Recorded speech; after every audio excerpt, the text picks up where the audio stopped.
Good morning friends. जैसा कि आप सभी जानते हैं, ये आज अभी मैथ का क्लास शुरू होगा, जो कि सिंप्लीफिकेशन इसमें पढ़ रहे थे हम।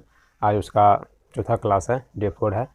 तो आज हम फ्रैक्शन के बारे में समझेंगे कि जैसा कि हम पिछले बार भी फ्रैक्शन के बारे में समझे थे, तो आज फ्रैक्शन का कुछ और टाइप्स डिस्कस करेंगे, जो कि बहुत सारे फ्रैक्शन में आते हैं। जैसे कि आपका हो गया सिंपल फ्रैक्शन हो गया, उसके बाद आपका डेसिमल फ्रैक्शन हो गया, उसके बाद आपका कंटिन्यूड फ्रैक्शन हो गया। इन सारे फ्रैक्शन को आज डिस्कस करेंगे। तो ठीक, चलिए हम लोग फ्रैक्शन को डिस्कस करते हैं। आज फ्रैक्शन में क्या सब हमको आज पढ़ना है।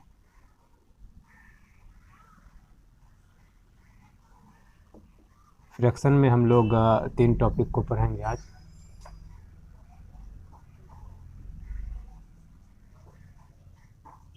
सिंपल फ्रैक्शन, उसके बाद आपका आ जाएगा डेसिमल फ्रैक्शन,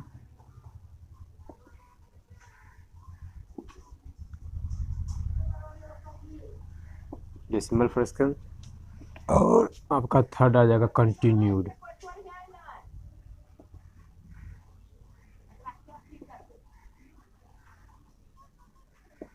इसको कहते हैं मिश्र भिन्न।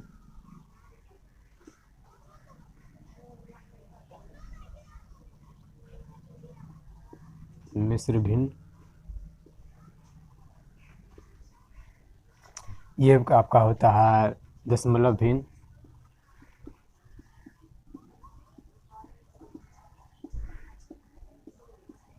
और ये आपका होता है साधारण भिन्न।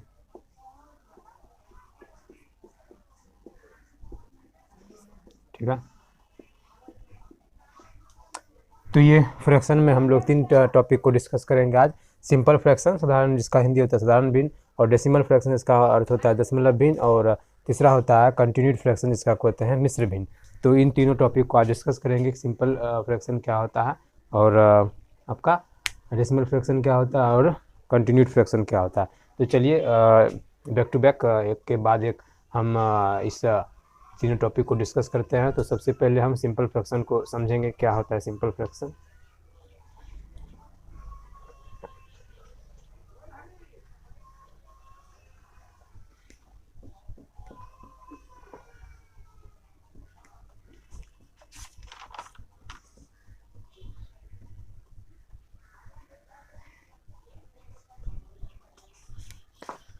तो हेडिंग दे देंगे सिंपल फ्रैक्शन। ठीक है, तो सिंपल फ्रैक्शन में क्या कहते हैं कि मतलब 2 तरह का होता है इसमें। एक होता है प्रॉपर और एक होता है इम्प्रॉपर। ठीक है, तो जैसे कि देखिए भिन्न को किस तरह से हम लिखते हैं। जैसे पी बाय क्यू के रूप में भिन्न को लिखते हैं। तो ऊपर वाले को कहा जाता है अंश कहा जाता है, और नीचे वाले को हर कहा जाता है। इंग्लिश में इसको न्यूमरेटर, इसको डिनोमिनेटर।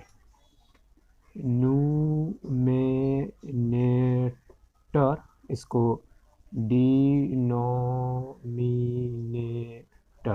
ठीक है, इसको न्यूमरेटर, इसको डिनोमिनेटर। तो अब इसमें जो सिंपल फ्रैक्शन में 2 तरह के फ्रैक्शन होते हैं, एक इम्प्रॉपर फ्रैक्शन और प्रॉपर फ्रैक्शन।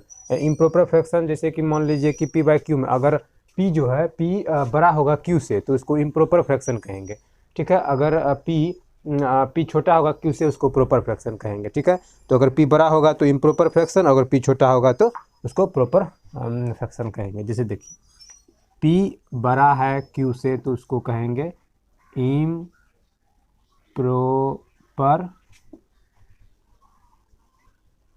Improper fraction. अगर पी छोटा होगा क्यू से, या आप इस तरह देख सकते हैं क्यू बड़ा होगा पी से, तो उसको प्रॉपर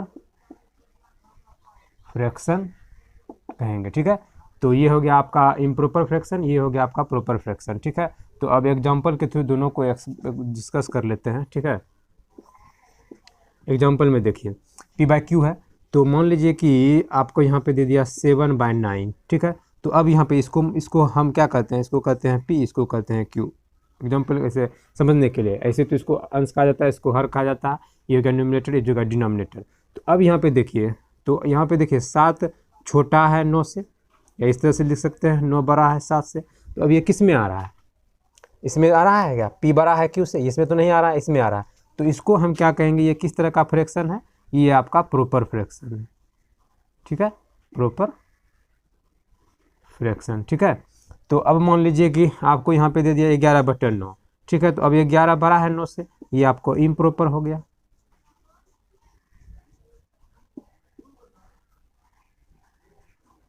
इम्प्रॉपर फ्रैक्शन हो गया। तो इस तरह के जो होते हैं फ्रैक्शन, वो इस तरह से होते हैं। और इसमें एक आता है मिक्स फ्रैक्शन, जिसमें कि आपको मिक्स फ्रैक्शन में आपका ये आ जाएगा, जैसे ये दे दिया आपको 3/9, ये दे दिया, इसको आप मिक्स फ्रैक्शन कह सकते हैं, मिक्स फ्रैक्शन इसको कह सकते हैं। इसमें क्या देखिए, ये आपका देखिए इसमें आपका ये देखिए ये क्या है आपका, ये 3/9, इसको अलग कर दीजिए, ये एक फ्रैक्शन का पार्ट है, ये भी एक फ्रैक्शन का, यानी 2 फ्रैक्शन एक में आ गया है, तो इसको मिक्स फ्रैक्शन कहेंगे। तो इसमें देखिए ये आपका प्रॉपर फ्रैक्शन आ गया, ठीक है। ये आपका एक जो होल फ्रैक्शन होता है वो आ गया, तो इसीलिए इसको मिक्स फ्रैक्शन कहते हैं। इसको सॉल्व करने के लिए जब इसको हम किसी इस दोनों फ्रैक्शन में लाना होगा, मिक्स फ्रैक्शन को किसी या तो प्रॉपर फ्रैक्शन में या इम्प्रॉपर फ्रैक्शन में लाना होगा, इसको सॉल्व किस तरह से करते हैं। तो जनरली तो हम इसको गुना करके इतना जोड़ देते हैं, लेकिन एक्चुअली में ये होता है इस तरह से है, ठीक है। उसको हम समझेंगे किस तरह से होता है। तो इसमें एलसीएम आ जाएगा आपका 9, 9 सत्ते 63 प्लस 3, तो क्या आ गया आपका 66/9। तो ये आपका क्या हो गया, ये आपका ये आपका प्रॉपर फ्रैक्शन हो गया, ठीक है। तो यहाँ पे देख लीजिए आप, ये आपका ये बड़ा है, ये बड़ा है, ये तो इम्प्रॉपर फ्रैक्शन हो गया, क्या कि P बड़ा है Q से, तो यहाँ P बड़ा है Q से, तो ये आपका इम्प्रॉपर हो गया, इम्प्रॉपर फ्रैक्शन हो गया। I से इसको डिनोट कर लेते हैं, IP से इम्प्रॉपर फ्रैक्शन, तो ये हो गया आपका इम्प्रॉपर फ्रैक्शन। तो इसमें आपको मिक्स फ्रैक्शन पढ़ लिए, इम्प्रॉपर फ्रैक्शन पढ़ लिए, ये सारे सब आपको उसमें भी आप आता है कॉम्प्लेक्स फ्रैक्शन, जो जटिल टाइप का होता है, चलिए उसको भी डिस्कस कर लेते हैं, एग्जांपल के थ्रू पे एक ले लेंगे। थोड़ा इसको रफ कर लेते हैं पहले, तो अब पढ़ेंगे कॉम्प्लेक्स फ्रैक्शन क्या होता है।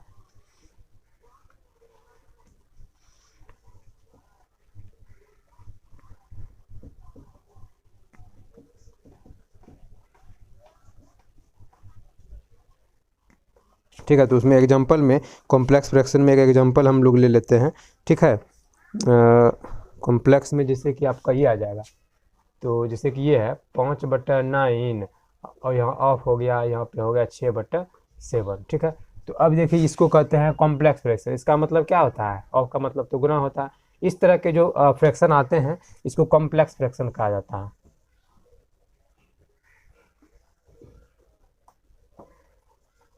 इसको कॉम्प्लेक्स फ्रैक्शन किया जाता है। इसको कैसे सॉल्व करेंगे, इसको प्रॉपर या इम्प्रॉपर में कैसे लाएंगे, तो इसको क्रॉस मल्टीप्लाई करेंगे, ठीक है। इसको इससे गुना करेंगे, तो क्या हो जाएगा 5 7 35, 9 चौकी 54। तो ये आपका देखिए ये फिर बड़ा है, ये छोटा है, तो ये क्या हो गया आपको, या तो Q बड़ा है तो ये आपका प्रॉपर फ्रैक्शन हो गया। ये आपका E बड़ा रहेगा तो प्रॉपर, अगर E बड़ा रहेगा तो इम्प्रॉपर, तो ये आपका प्रॉपर ये हो गया कॉम्प्लेक्स। अब एक आता है कंपाउंड फ्रैक्शन, ठीक है। तो चलिए अब कंपाउंड फ्रैक्शन का एक एग्जांपल ले लेते हैं। कंपाउंड फ्रैक्शन का एक एग्जांपल आप लोगों को समझा देते हैं, ठीक है। तो जैसे है 5/7, ये पूरा बटा 9/11, ठीक है। तो इस तरह के जो फ्रैक्शन होते हैं इसको कंपाउंड फ्रैक्शन कहते हैं।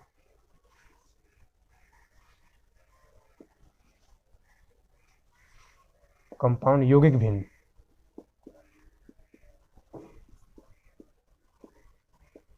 यौगिक भिन्न, और ये कंपाउंड कॉम्प्लेक्स फ्रैक्शन को कहते हैं जटिल भिन्न।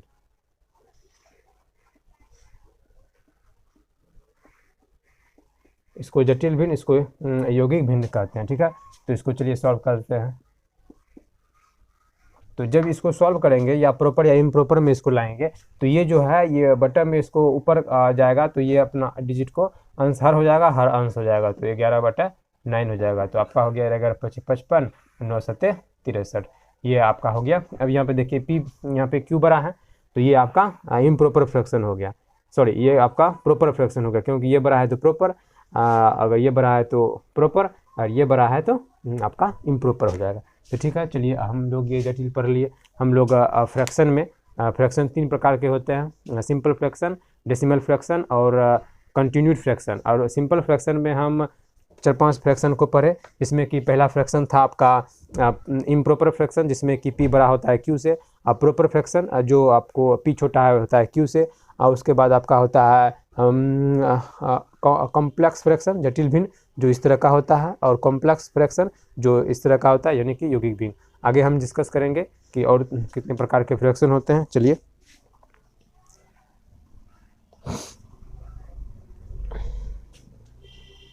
फ्रैक्शन इसी तरह प्रकार के होते हैं, और आपको अब समझाएंगे कि फ्रैक्शन में अगर नीचे में डिनोमिनेटर में जीरो आ गया तो उस तरह का कभी नहीं होना चाहिए। फ्रैक्शन में कभी डिनोमिनेटर जीरो नहीं होना चाहिए। न्यूमिनेटर हो सकता है जीरो, लेकिन डिनोमिनेटर कभी जीरो नहीं होना चाहिए। उससे जो उसका आंसर होगा वो इन्फिनिटिव में चला जाएगा। ठीक है, तो चलिए हम लोग पढ़ते हैं अब फ्रैक्शन में डिनोमिनेटर कभी आप लिख सकते हैं यहाँ पे एक पॉइंट के तौर पे। फ्रैक्शन में जो आपका हर होता है, ठीक है, never is equal to zero होगा। ठीक है, फ्रैक्शन में हर कभी जीरो नहीं हो सकता है, अन्यथा उसका अर्थ का अनर्थ हो सकता है, क्योंकि इन्फिनिटिव आएगा। जब किसी संख्या के नीचे जीरो आ जाए तो उसका अर्थ इन्फिनिटिव आ जाता है, जो कि नेवर पॉसिबल है, वो कभी संभव ही नहीं है। एक आ सकता है, ठीक है, ऊपर जीरो आ सकता है, लेकिन नीचे कभी जीरो नहीं आ सकता है। नीचे आपका 4/1 इस तरह से लिख सकते हैं, 4 भी लिखा हुआ है तो इसके नीचे एक छिपा हुआ है, ठीक है, लेकिन 4/0 इस तरह आप नहीं लिख सकते हैं, ये गलत हो जाएगा, ये सब सही है। हाँ, ऊपर में जीरो आ सकता है तो उसका कुछ मान्य होगा, लेकिन नीचे जीरो आपका नहीं आएगा। फ्रैक्शन में आपको हर चीज़ को याद रखना है कि हर में डिनोमिनेटर कभी जीरो नहीं होना चाहिए। फ्रैक्शन में इस पॉइंट को आप अच्छी तरह से समझ सकते हैं। ठीक है, तो चलिए अब इस पे आधारित जो फ्रैक्शन होता है इसको ऑर्डर में कैसे समझाएंगे। जैसे कि मान लीजिए कोई फ्रैक्शन आपको दे दिया, उसको मतलब आप ऑर्डर में उसको कैसे समझाएंगे, अरेंजिंग ऑर्डर में, कि कौन बड़ा है कौन छोटा है कौन है। आपको दे दिया कि मतलब आरोही क्रम अवरोही क्रम जैसा समझते हैं। जैसे कि सिंपल बचपन में तो हम लोग जैसे कि 4 5 6 7 8 दे दिया, कुछ 3 डिजिट का नंबर दे दिया, 100 100 कुछ भी दे दिया, उसमें आप अरेंज कर सकते हैं सिंपली तरीके से कि इसको इस तरह से बैठाना, इसको इस तरह से। लेकिन जब आपको फ्रैक्शन में दे दिया जाए तो उसमें आप कैसे पता करेंगे कि इसमें कौन बड़ा है, उसमें कौन बड़ा है, इसमें कौन छोटा है। तो चलिए उसको डिस्कस हम करते हैं, जिसमें आपको फ्रैक्शन में वो समझा जाएगा। एक एग्जांपल ले लेते हैं, ठीक है। तो जैसे आप फ्रैक्शन में आप इस तरह का सवाल देखते होंगे 5/10, ठीक है, चलिए इधर से 5/10, उसके बाद है आपका 5/11, 5/11, उसके बाद है 5/12, ठीक है, उसके बाद है 5/13, ठीक है। अब यहाँ पे देखिए, यहाँ पे आपका अंश जो है, अंश आपका एक समान है, लेकिन हर में एक एक का चेंज हो रहा है। तो अब इसमें जो देखिए, तो जब ऊपर सेम रहे, ठीक है, नीचे अगर डिफरेंट रहे, तो जो सबसे जिसका डिनोमिनेटर सबसे कम होगा तो वही उसका मतलब बड़ा नंबर हो जाएगा। ठीक है, तो जैसे आप मान लीजिए कि ये आपका फ्रैक्शन दिया हुआ है, इसमें आपको अरेंज करना है। इसको मान लेते हैं 1, इसको मान लेते हैं 2, 3, इसको 4, ये ऑर्डर हो गया। ठीक है, इसका ये ऑर्डर है। आपको कह दिया कि इसको अरेंज कीजिए आप बढ़ते क्रम में। ठीक है, ठीक है, तो बढ़ते क्रम में इसको अरेंज करना है तो क्या करना है, पहले सबसे छोटा लिख लेना है, उसके बाद से उससे बड़ा, फिर उससे बड़ा, उससे बड़ा। तो यहाँ पे आप जो देख रहे हैं, तो ये देखिए यहाँ पे जब ऊपर का अंश यानी कि अंश जो अगर आपका सेम रहेगा, न्यूमरेटर अगर आपका सेम रहेगा, तो डिनोमिनेटर यानी हर जो है, अंश हर जो है आपका, वो अगर बढ़ते हुए जा रहा है तो जो आपका सबसे छोटा होगा, ठीक है, वो सबसे बड़ा होगा। ठीक है, तो सबसे बड़ा क्या हो जाएगा आपका। तो ऐसे भी आप देख सकते हैं, 5 को हम 5 का जो 10 टुकड़ा करेंगे और वहीं 5 का हम 13 टुकड़ा करेंगे, तो कौन छोटा होगा, ये छोटा होगा। ठीक है, और ये सबसे बड़ा होगा, क्योंकि 5 को हम 10 भाग में तोड़ रहे हैं, यहाँ 5 को हम 13 भाग में तोड़ रहे हैं, तो जाहिर सी बात है कि ये सबसे बड़ा होगा। और फिर यहाँ 5 को 11 भाग में तोड़ रहे हैं, तो उससे बड़ा ये और उससे छोटा ये होगा, फिर उससे छोटा ये होगा, उससे छोटा, सबसे छोटा आपका ये हो जाएगा। तो यदि आपको बढ़ते क्रम में कहा है तो सबसे छोटा को लेंगे। ठीक है, तो सबसे छोटा ये आएगा, तो जो आपको चौथा स्थान में है, फिर आपका ये बड़ा हो जाएगा, सॉरी ये छोटा हो जाएगा, फिर ये छोटा हो जाएगा, फिर ये छोटा हो जाएगा, ये छोटा हो जाएगा। ये आपका सीक्वेंस ऑर्डर हो जाएगा जो आपको इस तरह से दिया जाएगा। तो ये हो गया आपका मिक्स फ्रैक्शन में। इस तरह का फ्रैक्शन आता है, फ्रैक्शन में आप उसको ऑर्डर के अनुसार सजा सकते हैं। यदि आपको कहा जाता है कि घटते क्रम में सजाइए, तो घटते क्रम में से सबसे बड़ा 1 हो जाएगा, उससे बड़ा 2 हो जाएगा, उससे बड़ा 3 हो जाएगा, उससे बड़ा 4 हो जाएगा। ये आपका हो गया बढ़ते क्रम में, बढ़ते क्रम में। ठीक है, और ये हो गया आपका घटते क्रम में।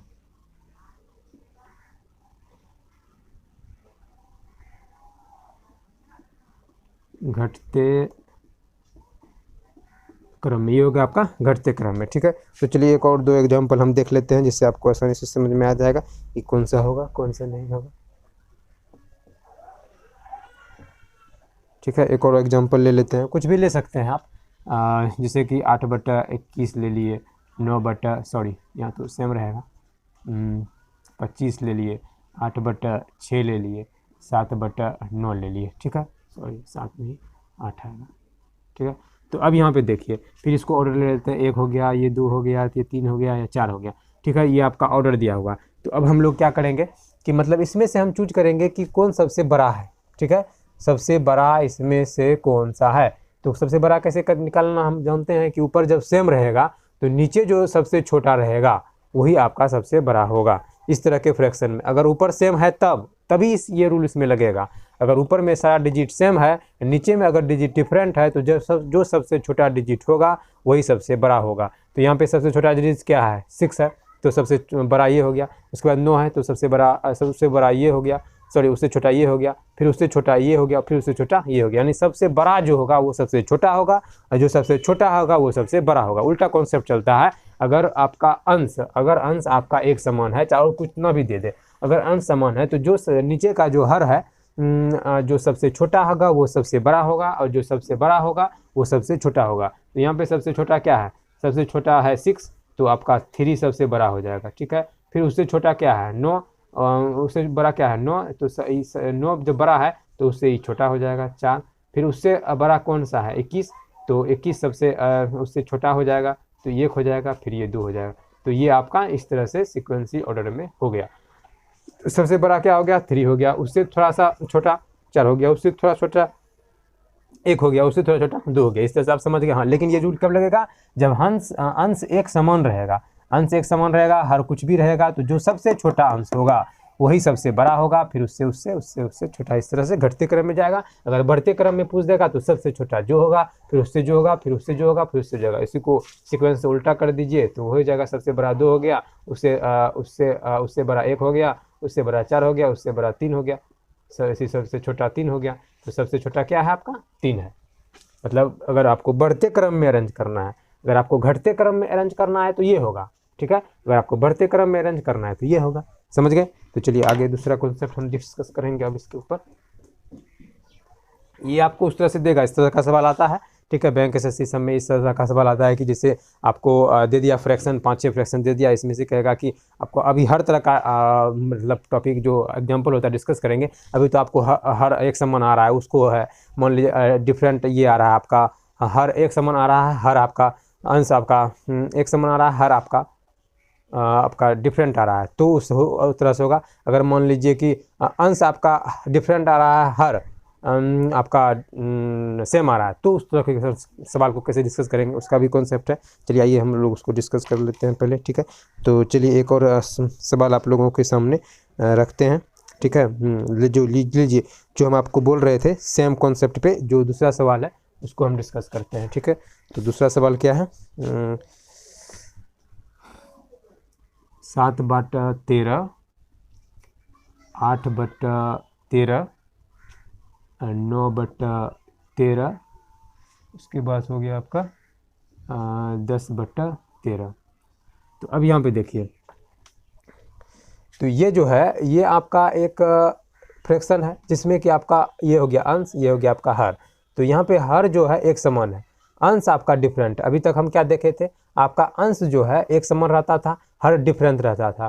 तो हर डिफरेंट रहता था तो उसमें हम लोग क्या करते थे कि मतलब जो आपका हर जो है जो सबसे छोटा रहेगा वही सबसे बड़ा होगा। अब इसमें एक उल्टा कॉन्सेप्ट चलेगा। ठीक है, अब यहाँ पे एक समान ये है, तो इसमें जिसका अंश सबसे बड़ा होगा, जिसका अंश सबसे बड़ा होगा वही सबसे बड़ा होगा, जिसका अंश सबसे बड़ा होगा वही सबसे बड़ा होगा, और जिसका अंश सबसे छोटा होगा वही सबसे छोटा होगा। ठीक है, तो ये उल्टा कॉन्सेप्ट चलता है अभी तक। जैसे अभी मान लीजिए, फिर से समझिए आप लोग, कोई कितनों को समझ में नहीं आया होगा तो अभी समझते हैं। अभी हम लोग क्या देखे थे कि अंश, अगर किसी का अंश और हर तो ही होता है P/Q में। अगर अंश सबका सेम हो, अंश अगर सबका सेम हो, अगर हर सबका अलग अलग हो, तो हर जो जिसका सबसे छोटा होता है वही सबसे बड़ा होता है, और जिसका हर सबसे बड़ा होता है वही सबसे छोटा होता है। किस कंडीशन में? जब अंश आपका से एक समान हो, अंश एक समान हो। अब यहाँ पे देखिए आपका हर एक समान है, हर एक समान है, अंश डिफरेंट है, तो हम ये देखेंगे कि जिसका अंश सबसे बड़ा होगा, जिसका अंश सबसे बड़ा होगा वही जिसका अंश सबसे बड़ा होगा वही सबसे बड़ा होगा, जिसका अंश सबसे छोटा होगा वही सबसे छोटा होगा। तो इस तरह से सीक्वेंस में क्या हो जाएगा, ये 1 हो गया, ये 2 हो गया, ये 3 हो गया, ये 4 हो गया। तो अंश देखिए यहाँ पे सबसे बड़ा है तो सबसे बड़ा 4 हो जाएगा, फिर उससे बड़ा क्या है 9 है, 3 हो जाएगा, फिर ये 2 हो जाएगा, फिर ये 1 हो जाएगा। इस तरह से आप घटते क्रम में इसको सजा सकते हैं। वही अगर आपको बढ़ते क्रम में कहेगा तो इस सीक्वेंस को उल्टा कर देंगे, जो अभी खुद अरेंज किया हुआ है इस तरह से आप उसको कर सकते हैं। तो ठीक है, चलिए इस तरह के सवाल को समझ गए होंगे। चलिए अब नेक्स्ट कॉन्सेप्ट में चलते हैं, एक और सवाल इस पर डिस्कस कर लेते हैं कि जैसे कि मान लीजिए 8/69 है, 7/69 है, 11/69 है, 13/69 है। तो अब यहाँ पे देखिए आपका हर जो है एक समान है, अंश आपका डिफरेंट है। तो जो अंश आपका सबसे बड़ा होगा, सबसे बड़ा अंश ये है तो ये आपका लार्ज हो जाएगा, और सबसे छोटा अंश ये है, ये आपका स्मॉल हो जाएगा। ठीक है, तो अब इसको अरेंज कैसे करेंगे, एक ये हो गया, 2 हो गया, ये 3 हो गया, 4, तो इसको 4 अरेंज करेंगे, फिर आपका 3 आ जाएगा, फिर आपका 1 आ जाएगा, फिर आपका 2 आ जाएगा। इस तरह से आपको अरेंज करना है, समझ गए होंगे। चलिए तो अब अगले कॉन्सेप्ट को हम डिस्कस करते हैं। दोनों समझ लिए, ऊपर का सेम रहेगा तो क्या करना है, नीचे का सेम का रहेगा तो क्या करना है, अंश सेम रहेगा तो क्या करना है, हर सेव करना है तो क्या करना है। चलिए तो नेक्स्ट कॉन्सेप्ट में एक और हम देख लेते हैं। चलिए इस तरह से समझ लिए, इस तरह से समझ लिए। अब देखिए, अब जैसे मान लीजिए कि आपको दोनों में अलग अलग डिफरेंट में दिया जाएगा। जैसे एक सवाल है, हम इसको आप देख सकते हैं कि इस तरह इसको किस तरह से बना सकते हैं। ठीक है, कंपेयर करके भी बनता है, कंपेयर करके भी फिर आपको किस तरह रेंज में बढ़ रहा है उसके अनुसार भी बनता है, फिर दोनों का डिफरेंस क्या है उसके अनुसार भी बनता है। तो चलिए पहले हम कंपेयर करके बनाते हैं कि कंपेयर करके कैसे एग्जांपल के थ्रू हम आपको समझाते हैं। ठीक है, जैसे है 4/7, 5/13 और 7/8, 3/5, उसके बाद 11/13। ठीक है, तो इस तरह का जो सवाल है इसको किस तरह, अब यहाँ पे देखिए यहाँ तो कुछ नहीं हो रहा है, ना ऊपर एक सेम है ना नीचे सेम है, इसको कैसे बनाना है, इसमें हम कैसे फाइंड आउट करेंगे कौन बड़ा है कौन छोटा है। ठीक है, तो इसको करने के लिए हम एक क्रॉस मेथड लगाते हैं। ठीक है, क्रॉस मेथड लगाते हैं।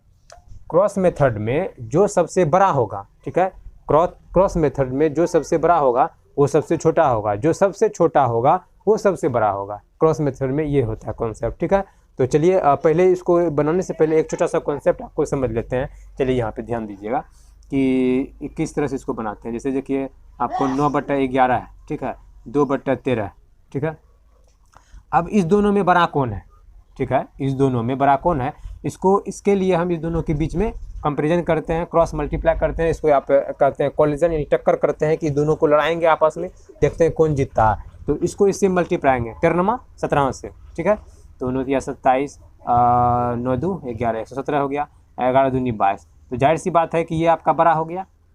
ठीक है, ये आपका बड़ा हो गया, तो ये आपका सबसे छोटा हो जाएगा, और ये आपका सबसे छोटा हो गया तो ये सबसे बड़ा हो जाएगा। ठीक है, तो इस तरह से आप कर सकते हैं। ऐसे भी देखिए 9 में हम 11 से भाग देंगे तो कुछ नहीं आएगा, तो 0 आएगा, तो यहाँ पे 0 आ गया, तो 11 8 88। ठीक है, तो ये आपका क्या आ जाएगा, यहाँ 2 आ गया, यहाँ पे कट गया, फिर यहाँ पे 0 आ गया, फिर एक बार में 11 जाएगा, फिर 9 आएगा, फिर 0 आएगा, फिर 8 आ जाएगा, इस तरह से आएगा, फिर 1 आएगा, इस तरह से आएगा। अब फिर इसी को देखिए, अब 2 में 17 से भाग देंगे तो पॉइंट आ जाएगा, यहाँ 200 आ जाएगा। ठीक है, 2 0 ले लेंगे, तो अब यहाँ पे सॉरी रुकिए, हाँ एक ही 0 ले लेंगे तो आ जाएगा। ठीक है, 20 आ गया, तो एक बार में जाएगा, 17 हो जाएगा, तो 3 आ जाएगा। ठीक है, तो अब यहाँ पे देखिए ये है 0.8, ये है 0.1, तो कौन बड़ा है, बड़ा ये है, ये बड़ा है। ठीक है, ये बड़ा है तो ये छोटा हो जाएगा, ये छोटा है तो ये बड़ा हो जाएगा। ठीक है, इस कॉन्सेप्ट को डिस्कस कर लिए। तो चलिए अब आगे बढ़ते हैं हम लोग इस कॉन्सेप्ट को डिस्कस करने के लिए। जो बड़ा है उस बड़ा की तरफ लिखेंगे, जो छोटा है छोटा की तरफ लिखेंगे। अब इस मेथड को समझते हैं।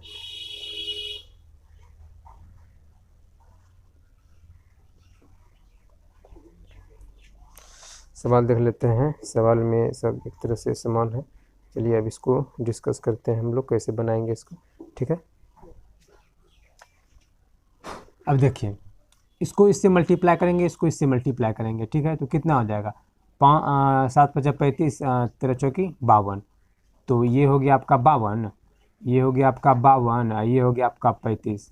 तो कौन बड़ा हो गया, ये बड़ा हो गया, ठीक है। अब इसको इससे मल्टीप्लाई करेंगे, ठीक है। तो 7 × 7 = 49, 8 × 4 = 32, ठीक है। अब इसको, अब ये तो आपको छोड़ देना है इसको, ये तो इस दोनों में जो कंपेरिजन किए, इन दोनों में जो कंपेरिजन किए तो आपको ये बड़ा निकल गया, क्योंकि 13 × 4 = 52, 7 × 5 = 35, ठीक है। अब इसको छोड़ देना क्योंकि ये अभी बड़ा दिख रहा है। अब इसको इससे फिर मल्टीप्लाई करेंगे, अब इसको इससे फिर मल्टीप्लाई करेंगे तो क्या हो जाएगा, 8 × 4 = 32 और 7 × 7 = 49। तो अब कौन बड़ा आ गया, अब ये बड़ा आ गया आपको, ठीक है। तो अब इसको भी छोड़ देंगे, अब इसको बड़ा मानेंगे, ठीक है। इसको भी छोड़ दिए, इसको भी छोड़ दिए, अब इससे इसको मल्टीप्लाई करेंगे तो 7 × 5 = 35 और 8 × 3 = 24। फिर अब यही आपको बड़ा दिख रहा है, फिर इसको भी छोड़ देंगे, ठीक है। अब इसको इससे फिर कंपेरिजन करेंगे तो 13 × 7 = 91, ठीक है, और 11 × 8 = 88। तो कौन बड़ा दिखेगा आपको, यही बड़ा दिख गया। तो 7/8 जो होता है ये सबसे बड़ा हो गया, तो सबसे बड़ा हो गया 7/8, तो यही सबसे बड़ा हो गया। और सबसे छोटा आपको कह देगा तो कौन सा निकाल लेंगे, तो इसको छोड़ देंगे और इसमें फिर वो क्रॉस मल्टीप्लाई कर देंगे तो वो सबसे आपका बड़ा निकल जाएगा, ठीक है। चलिए सबसे छोटा भी आपको करके बता देते हैं क्या होगा। तो हाँ, सबसे छोटा आपका ये हो जाएगा। अब बताइए कैसे हो जाएगा। जब देखिए, पहले जब हम इससे इसको मल्टीप्लाई किए थे तो ये जीत गया था, इसको इससे लड़ाई किए तो ये जीत गया, तो ये सबसे छोटा हो गया। फिर इससे इसको किए तो इसने इसको हरा दिया, तो इसको न जो ये है 7/8 जो है, ये इसको इससे गुना किए तो ये बड़ा हो गया, ये छोटा हो गया। ये इसको इससे जब किए थे तो यही छोटा हो गया था, ठीक है। तो जाहिर सी बात है इसने इसको हराया, इसने इसको हराया, तो जाहिर सी बात है इससे भी बड़ा ही होगा। समझे कि नहीं समझे, फिर से समझिए। इससे इसको जब गुना किए या लड़ाई करवाए तो ये जीत गया, अरे सॉरी, इससे इसको गुना किए तो ये जीत गया, फिर इसको इससे लड़ाए तो ये जीत गया। तो जाहिर सी बात है इसने इसको हराया, इसने पहले इसको हराया था, जाहिर सी बात है ये तो आगे ही निकल गया, इससे बड़ा ही होगा ही होगा। फिर उसी तरह से फिर इसको इससे किए, फिर इसको इससे किए, तो ये सबसे छोटा आपका हो गया और ये सबसे आपका बड़ा हो गया। तो जैसे आपको इसमें कर देगा लार्जेस्ट, तो लार्जेस्ट आपका हो जाएगा 7/8,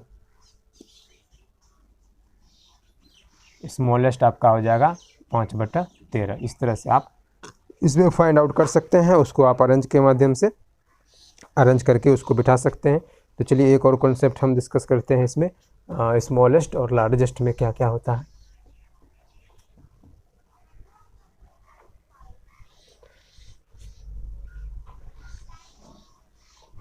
ठीक है, तो जैसे यहाँ पे देखिए 4/7 है, उसके बाद 8/15 है, उसके 12/23 है, उसके बाद 16/31 है, उसके बाद 20/39, ठीक है। तो अब इसमें फिर कोलिजन कराएंगे, ठीक है। अब इसको देखिए, 14 × 5 = 15 × 4 = 60, 8 × 7 = 56। तो आपको कौन बड़ा, ये बड़ा आ गया, ठीक है, ये छोटा आ गया। तो अभी इसको छोड़ देंगे, अब फिर इसको इससे मल्टीप्लाई करेंगे, फिर इसको इससे करेंगे तो 23 चौके तो हो गया 4 × 3 = 12, 4 दूनी 8, 8 × 1 = 9, 92 हो गया। फिर इसको 82 = 84, 7 दूनी 14, 7 × 1 = 8।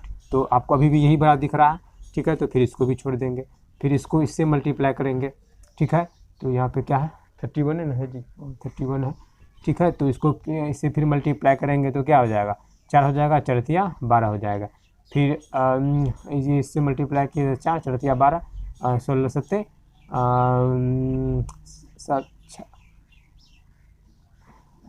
42 और 7 × 4 = 11। फिर यही बड़ा दिख रहा है आपको। फिर आपको इसको अब इसको इससे करेंगे, ठीक है। तो क्या हो जाएगा आपका, तो 9 × 4 = 36 के 6 हासिल हो गया 3, 4 तिया 12, 12 3 12 3 15, ठीक है। तो 9 चौक 36 को 6 सील हो गया 3, 4 तिया 12, 13 14 15, ठीक है। 7 तिया 21। तो अगली बार देखिए आपको इसमें से मल्टीप्लाई किए तो ये आपका सबसे बड़ा हो गया, ठीक है। तो ये आपका सबसे बड़ा हो जाएगा 20/3, ये आपका सबसे बड़ा हो जाएगा। और 4 सॉरी इसमें थोड़ा सा मिस्टेक कर दिए क्या हम, चौके 36 तो 4 तिया 12, 12 3 15 और 7 दूनी 14 होगा यहाँ पे जी। हाँ गलती कर दिए, तो यहाँ पे 0 आ गया, 7 दूनी 14 हो जाएगा यहाँ पे, ठीक है। 7 दूनी 14 हो गया। तो देखिए ये यही बड़ा हो गया, सबसे बड़ा ये हो गया आपका लार्जेस्ट। और उसके बाद सबसे स्मॉलेस्ट आपका क्या हो गया, सबसे बड़ा स्मॉलेस्ट आपका ये हो गया, यही हो गया आपका सबसे बड़ा स्मॉलेस्ट। हाँ वो पता नहीं चल रहा है तो फिर इसको निकालना पड़ेगा हमको, क्या है कि वहाँ पे उस सवाल में तो हमको एक ही बार में मिल गया था, ठीक है। यहाँ पे अभी आपको हमको नहीं मिल रहा है तो हम उसको फिर से निकालेंगे, ठीक है। हमको तो बड़ा मिल चुका है, बड़ा एक मिल गया हमको, तो यहाँ पे पहले हम लिख लेते हैं। लार्जेस्ट हमको मिल गया 4/7। अब हमको स्मॉलेस्ट खोजना है, स्मॉलेस्ट खोजना है तो उसके लिए अब फिर इसको इससे मल्टीप्लाई करेंगे। तो 23 में 8 मल्टीप्लाई करेंगे, कितना हो जाएगा, तो 8 तिया 24 और 8 दूनी 16, 17 18, 184 हो गया।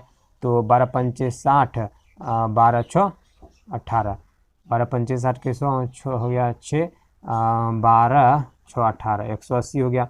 तो ये अभी आपको हमको बड़ा दिख रहा है, फिर इसको इससे मल्टीप्लाई करेंगे तो हो जाएगा आपका 1 8 तिया 24 और फिर इसको इससे मल्टीप्लाई करेंगे 16 पंचे 80, 16 4 20, 4 24 240, फिर आपको यही बड़ा दिख रहा है, फिर इससे इसको मल्टीप्लाई करेंगे तो 9 8 72, 7 8 तिया 24, 24 6 30, 30 1 31, तो ये हो जाएगा 312 और 15 दूना 30।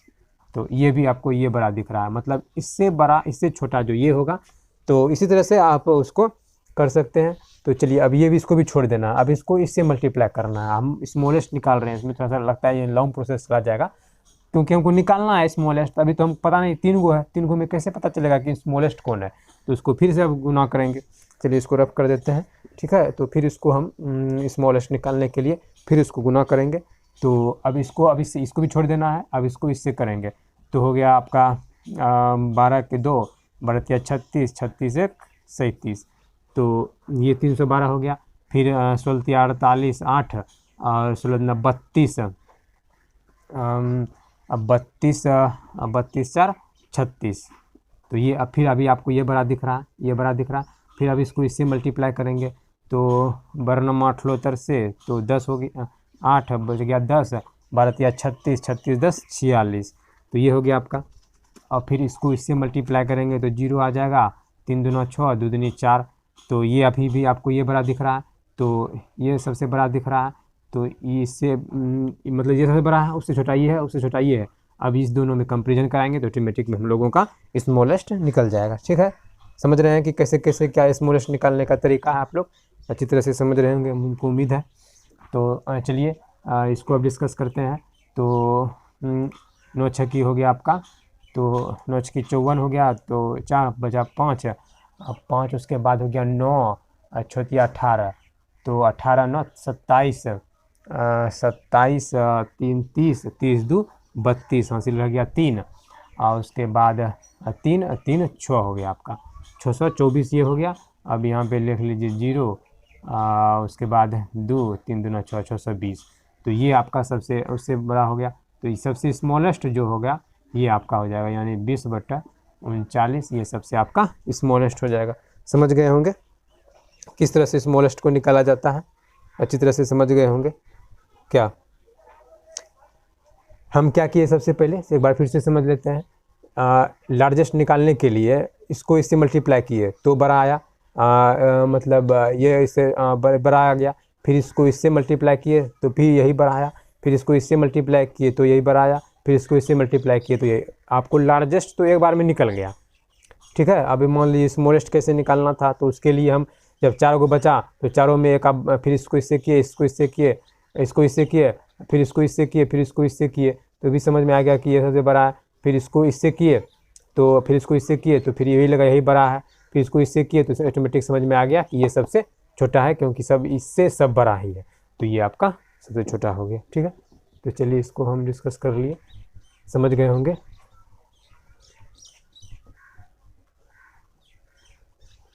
ठीक है, तो यह हम समझ गए। अब नेक्स्ट कॉन्सेप्ट है आपका, इसमें कि आप इस तरह के सवाल को समझ गए हैं कैसे कि आपका डिफरेंस निकाला जाता है। अभी इसमें बहुत सारे के फ्रैक्शन आएंगे। अभी आप एक कॉन्सेप्ट समझिए, तराजू कॉन्सेप्ट क्या होता है। ठीक है, तो उसका क्या एग्जांपल के थ्रू हम समझाएंगे कि उसको आप किस तरह से आप कर सकते हैं। ठीक है, जिसमें आपको घटते क्रम में समझाया जाएगा कि बढ़ते क्रम में क्या समझाया जाएगा।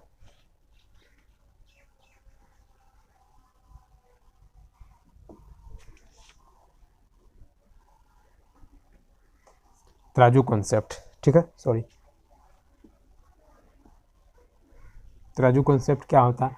ठीक है, इसमें जैसे एक्स बटे वाई है, ठीक है, इसको आप पॉइंट के माध्यम से उसको फाइंड आउट कर सकते हैं कि मतलब कंपेरिजन करने के लिए, इक्वल करने के लिए तराजू में क्या होता है कि जब दोनों एक समान बराबर हो उसके आधार पे फाइंड आउट किया जाता है आंसर को। तो उसी तरह से यहाँ पे देखिए, जैसे कि 1/1 है, इसको कुछ नहीं कर सकते हैं। तो जैसे कि मान लीजिए कि अब 2/5 है, तो 2/5 है तो इसको क्या करें, 0.4 हो जाएगा। नहीं तो उस तरह से आप कर सकते हैं। ठीक है, इस तरह से आप कर सकते हैं, 4 हो जाएगा, 10 हो जाएगा, 0.5। यही होता है तराजू कॉन्सेप्ट। ठीक है, नीचे में आपको जो जीरो के फॉर्म में लाना होता है, उसका 1-2 को एग्जांपल हम देख लेते हैं।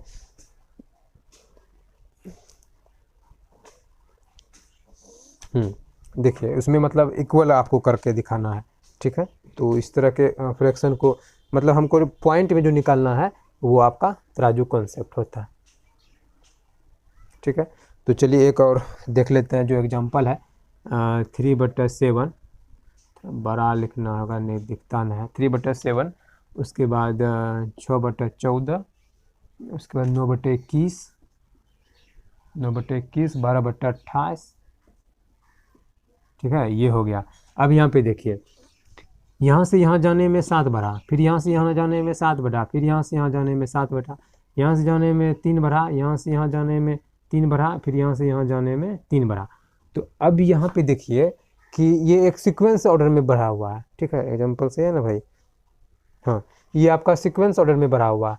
तो इसमें क्या होता है कि जो आप एक समान से बढ़ रहा है, इधर भी बढ़ रहा है, उधर भी बढ़ रहा है। अगर अंश और हर दोनों, अगर अंश और हर दोनों में मतलब एक समान का अंतर हो, ऊपर भी सेम सेम बढ़ रहा है, नीचे भी सेम सेम बढ़ रहा है, तो जो सबसे छोटा होगा, ठीक है, जो सबसे छोटा होगा वही आपका सबसे बड़ा, सबसे लार्ज होगा। जो सबसे छोटा होगा, जो सबसे बड़ा होगा वही आपका सबसे छोटा होगा। ठीक है, तो इस तरह का कॉन्सेप्ट में आप इसको लार्ज लिख सकते हैं। लार्जेस्ट आपका 3/7 हो जाएगा, स्मॉलेस्ट आपका 12/28 हो जाएगा। ये आपका आंसर हो जाएगा। ठीक है, तो चलिए इस तरह के कॉन्सेप्ट को समझ गए होंगे। एक और कॉन्सेप्ट हम समझ लेते हैं जिसमें आपको डिटेल से उसको पॉइंट, तराजू माध्यम के माध्यम से उसको आपको पॉइंट को डिस्कस करके समझाएंगे कि मतलब पॉइंट निकाल के बताएंगे कि उसमें पॉइंट के आधार पे हम कैसे तराजू कॉन्सेप्ट के आधार पे उसको हम कर सकते हैं। तो ठीक है, तो चलिए एक एग्जांपल ले लेते हैं। 3/7 वही एग्जांपल है, इसमें हम उसको पॉइंट के माध्यम से करेंगे। ठीक है, तो 6/15, उसके बाद 9/23, उसके बाद 12/21,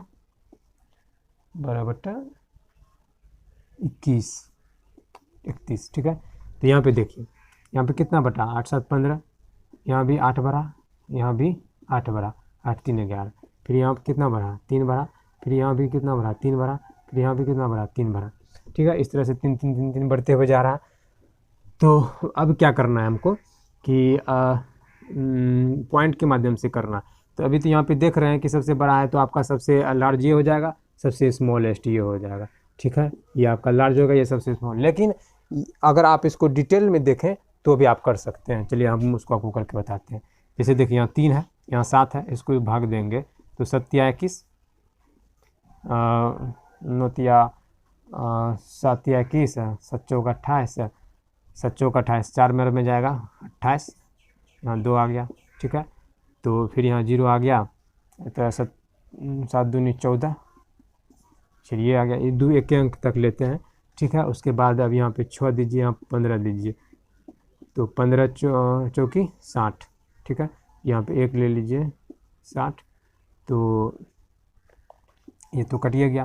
तो यहाँ पे 1 आ रहा था कुछ हासिल, यहाँ तो कुछ हासिल नहीं बच रहा है। फिर यहाँ पे 9 ले लीजिए, यहाँ पे 23 ले लीजिए, तो ठीक है, तो यहाँ हो जाएगा आपका, तो 9 हो जाएगा, 3 तिया 9, 3 दूना 6, 4 तिया 12, 4 दूनी 8, 8 1 9, नहीं 3 से जाएगा फिर ये, 4 से तो नहीं जाएगा, 4 तिया 12 हो जाएगा, 4 दूनी 8, 8 1 9, ये तो नहीं जाएगा, तो यहाँ पे आपको 3 से ही जाएगा, तो हो जाएगा आपका 3 तिया 9, 3 दूनी 6, तो हो जाएगा 1, यहाँ हो जाएगा 8 21, तो यहाँ पे 3 आ रहा है, यहाँ पे 4.1 आ रहा है, यहाँ पे 4 आ रहा है, यहाँ पे 3 आ रहा है, तो अभी भी ये बड़ा दिख रहा है आपको। फिर अभी इसको ले लेते हैं, तो 31 और 12, तो 0 आ जाएगा, 0 दशमलव, तो 4 से जाएगा क्या, 4 से नहीं जाएगा, 3 से जाएगा। ठीक है, तो 3 हो गया, 3 तिया 9 हो गया, 4 से करते हैं तो 4, 4 तिया 12, तो ज़्यादा हो जाता। तो अब इसको कर लेते हैं, तो यहाँ हो जाएगा 7, और यहाँ पे हो जाएगा, तो यहाँ बच गया 11 में 9 गया 2, 27, फिर एक 0 आ जाएगा, तो 5 7 35 नहीं हो जाएगा, 40 हो जाएगा, और 4 4 तिया 12, तो यहाँ हो जाएगा 10 में 4 गया 6, यहाँ पे बच गया आपका 6 में 2 गया 4, आपका 46 आ गया, 34 आ गया। यहाँ पे क्या आ रहा था, फिर यहाँ पे अगर हम देते हैं तो 3 तिया 9, 4 तिया 12, 4 तिया 4 दूनी 8, 4 तिया 12, 4 दूनी 8, 6 देते हैं, 6 दूनी 12, 5 10, 7 8 दूनी 16, 9 दूनी 18, 9 से चला जाएगा ये, 9 से 9 दूनी 9 तिया 27, 9 दिया 18, 18 19 20, नहीं 9 से नहीं जाएगा, 8 से 8 तिया 24, 8 से भी नहीं जाएगा, 7 तिया 21, 7 दूनी 14,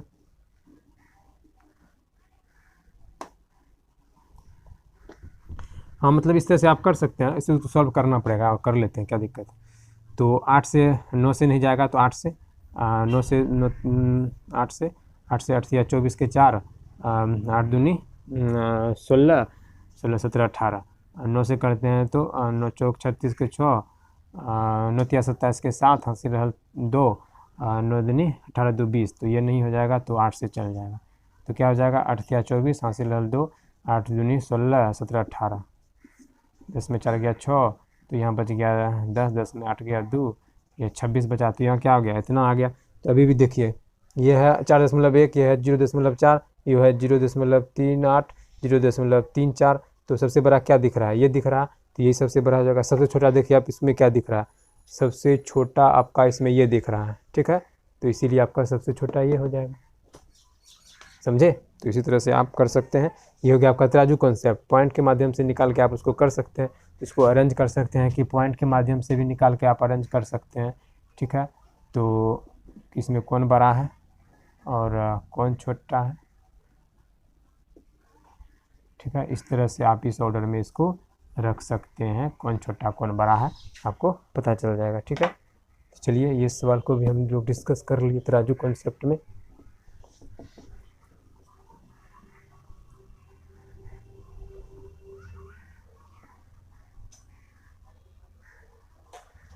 तो चलिए ठीक है, आज के लिए बस इतना ही। अब नेक्स्ट क्लास में हम, जो कल आपका क्लास होगा शुक्रवार को, और आपको बता दें कि जो क्लास होगा उसमें आपको यह बताया जाएगा कि मतलब जैसे कि कल शुक्रवार है, कल एक क्लास होगा आपका मैथ का, उसके बाद शनिवार रविवार जो होता है उसमें आपका क्लास जो भी होगा इधर जो रेगुलर क्लास होता है वो आपका नहीं होगा, उसमें आपको कुछ स्पेशल टॉपिक्स डिस्कस किया जाएगा। जैसे कि मतलब जीके जीएस में जो होता है कि मतलब ज्योग्राफी रिलेटेड जो होता है उसमें कुछ बायोलॉजी का टर्म होता है जो ह्यूमन शरीर के बारे में, उसको डिस्कस किया जाएगा। या मैथ में ही कुछ अलग अलग ट्रिक आपको बताया जाएगा किस तरह से आपको सिंपल मतलब उसको हम आगे पढ़ेंगे, लेकिन एक अलग कॉन्सेप्ट में बीच में से उसको जानेंगे कि थोड़ा इंटरेस्ट जगाने के लिए कि उस तरह के कॉन्सेप्ट को कैसे इजीली तरीके से करते हैं। जैसे गुना का एक कॉन्सेप्ट समझ लेंगे, डिवाइड क्रिएशन का एक कॉन्सेप्ट समझ लेंगे, एलसीएम का एक कॉन्सेप्ट समझ लेंगे, उसी तरह का। तो किसी दिन मतलब जो शनिवार और रविवार हम लोगों का बचता है उसमें हम 2 कॉन्सेप्ट को डिस्कस करेंगे। ठीक है, तो अभी ये हो गया आपका तराजू कॉन्सेप्ट तक हम लोग पढ़ लिए। तो अब हम अगले क्लास में जो आपका इसमें कल क्लास होगा शुक्रवार को, उसमें आपको इससे आगे का टॉपिक पढ़ाया जाएगा। तो चलिए ठीक है, तो अब इस वीडियो को जो अच्छा लगा होगा तो लाइक कीजिएगा, शेयर कीजिएगा, कमेंट कीजिएगा, और जो भी इस चैनल में नए आएंगे तो अपना चैनल प्लीज़ सब्सक्राइब कर लीजिएगा। तो चलिए ठीक है, तो वीडियो को यहीं पर स्टॉप करते हैं। ठीक है, जय हिंद, चलिए धन्यवाद।